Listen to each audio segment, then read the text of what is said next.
You're about to play an unfinished level from The Last of Us Part 2.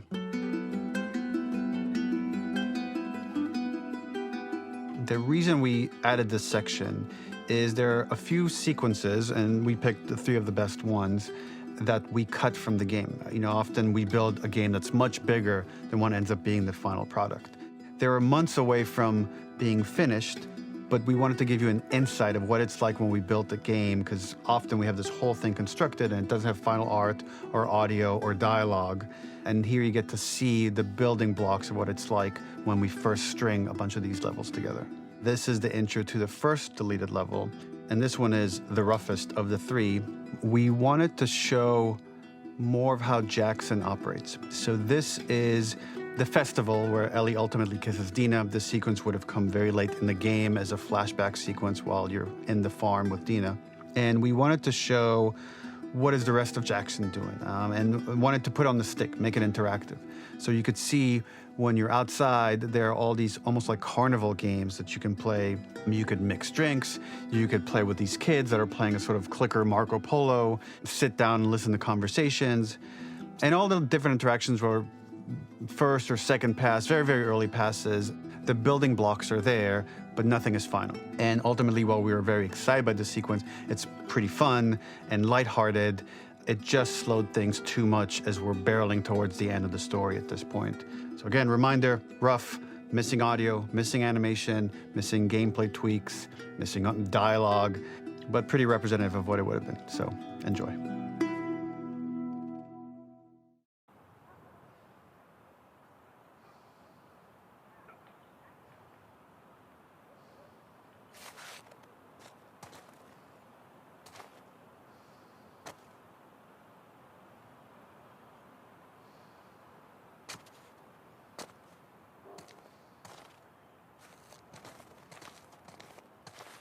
Originally, this level was going to transition us to farm.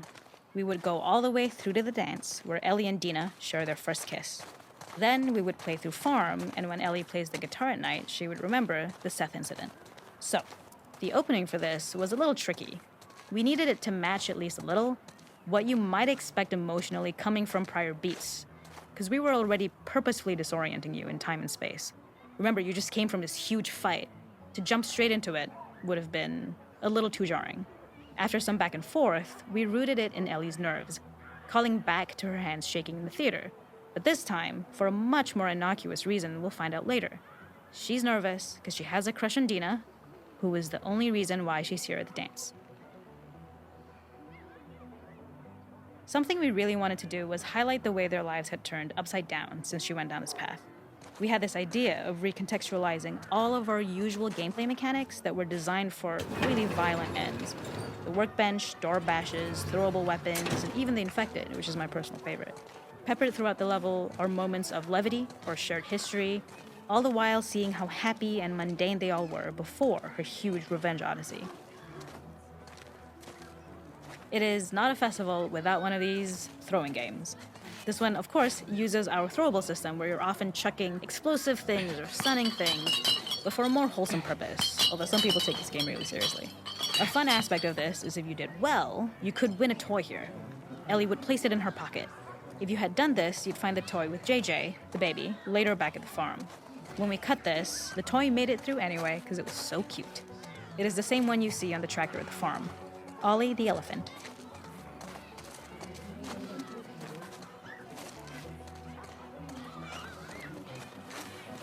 This is one of my favorite sections because I think that it achieves both the slice-of-life aspect of Jackson while also being a stark reminder of how dark the world that they live in really, really is. To attract attention and curiosity, one of the kids was supposed to make this adorable, messed-up little clicker impression, and the others would giggle. We tried a version where if you got close enough, the kid might try and follow you a little before turning back. Since clickers are blind and move by echolocation, for this game of messed up tag, Ellie must close her eyes and listen for when the children give themselves away. The thought was that these kids are in relative safety. They still grow up with the dangers of clickers and runners, and all those lessons would embed themselves in the games that they play. When the festival got cut, they tried to preserve this moment and move it to the front of the game where the snowball fight is, as a tutorial. However, being in the headspace of a clicker doesn't really teach you how to deal with them. Eventually, it evolved, and they instead made the snowball fight, which was, I think, way more effective. For me, it's character illuminating that not only does Ellie know this game, she plays along. There's a familiarity with the kids that's really nice to see, especially because it's such a difference from the Ellie we see later, who has a sort of hollow normalcy that she's trying to get with JJ, but kind of fails. The makeup artist is pretty simple. It's one of those little in-game scenes we peppered in to make it feel like Ellie had roots in the town. Hallie, our writer, mentioned that in her mind, an ex-girlfriend of Ellie's tattooed her arm to cover up her scar. So we figured this might be the only time you get to see that. We wanted to hint at it and allude to it and make it feel like there had been so much more that had been happening and so much more that Ellie threw away.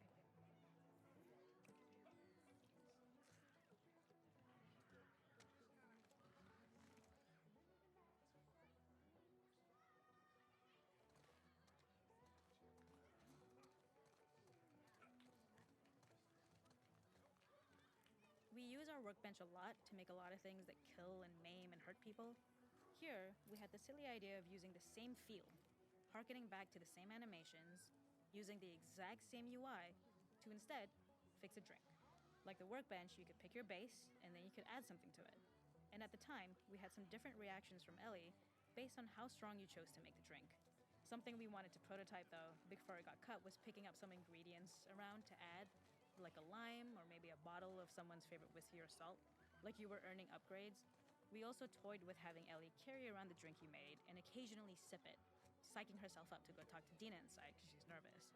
It got too noodly though, because she would need to keep placing it somewhere before she did anything, so it would have ended up more trouble than it was worth.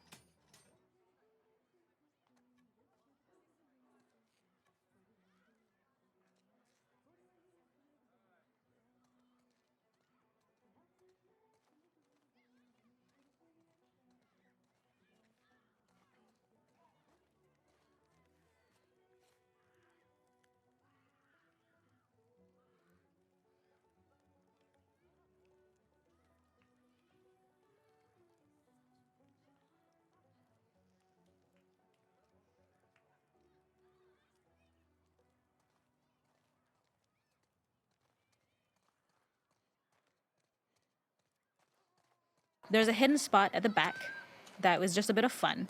It was highlighting Jackson's normalcy with something we would find in a real world. In the back, you would find teenagers finding some alone time with each other in a dark corner of a party. It was rewarding the player for peeking into a hidden corner, but ultimately redirecting them back to the festival. We also had versions of them smoking weed here, despite Maria's consternation, probably having gotten it from Eugene.